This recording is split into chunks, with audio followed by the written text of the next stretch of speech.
Assalamu alaikum. Today I am going to recite Surah Maryam ayah number 67 and 68. Its meaning. أعوذ بالله من الشيطان الرجيم. ശപിക്കപ്പെട്ട പിശാചിൽ നിന്ന് ഞാൻ അല്ലാഹുവിനോട് അഭയം തേടുന്നു. ബിസ്മില്ലാഹിർ റഹ്മാനിർ റഹീം. പരമകാരുണികനും കരുണാനിധിയുമായ അല്ലാഹുവിൻ്റെ നാമത്തിൽ. അവലാ യദ്കുറുൽ ഇൻസാനു അന്നാ ഖലഖനാഹു മിൻ ഖബ്ലു വലം യകു ശൈആ.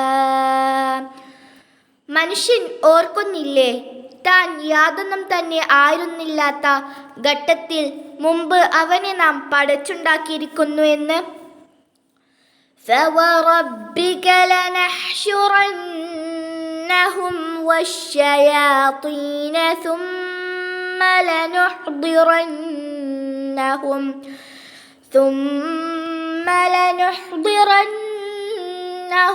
حَوْلَ جَهَنَّمَ جِثِيًّا. നബിയെ, എന്നാൽ നിന്റെ റബ്ബ് തന്നെയാണ് സത്യം. നിശ്ചയമായും അവരെയും എല്ലാ ചെകുത്താന്മാരെയും നാം ഒരുമിച്ച് കൂട്ടുന്നതാണ്. പിന്നീട് അവരെ മുട്ടുകുത്തിയവരായ നിലയിൽ നരകത്തിന് ചുറ്റും നാം ഹാജരാക്കുകയും ചെയ്യും.